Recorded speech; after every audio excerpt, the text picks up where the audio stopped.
Dengar remaja-remaja yang gila main handphone, yang gila angkat tayar tengah-tengah jalan, yang gila melepak sampai 11-12 malam, yang gila main game sampai sehari 5-6 jam. Lihat apa remaja yang sebaya dengan kalian lakukan di zaman Rasulullah. Habis Nabi susun pasukan perang, mereka pun mula berjalan. Abdurrahman ibn Auf, dia pun tengok kanan dan kiri dia. Tengah berjalan nak pergi perang dah ni, nak mula dah.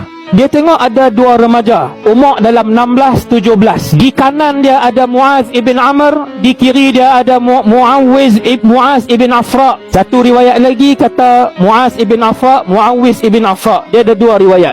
Kedua-duanya mempunyai misi yang sama. Lalu yang di belah kanan tepuk Sayyidina Abdul Rahman.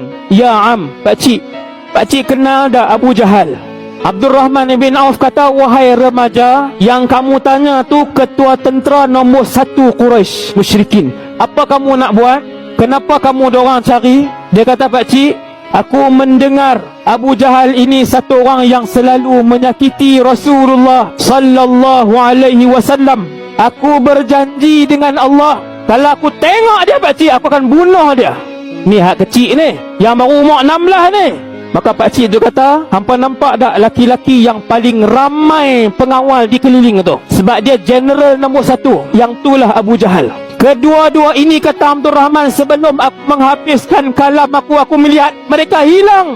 Telah berlepas seperti mana 2 ekor helang dengan laju sampai dekat dengan Abu Jahal. Dan kedua-duanya berjaya menetak Abu Jahal sehingga rebah Abu Jahal jatuh. Kemudian Abdullah bin Mas'ud yang main perhabis bunuh Abu Jahal. Tuan-tuan, dua remaja ni, daripada mana datang kekuatan ini? Kekuatan ini datang daripada dua: kefahaman ataupun ilmu, dan yang keduanya iman.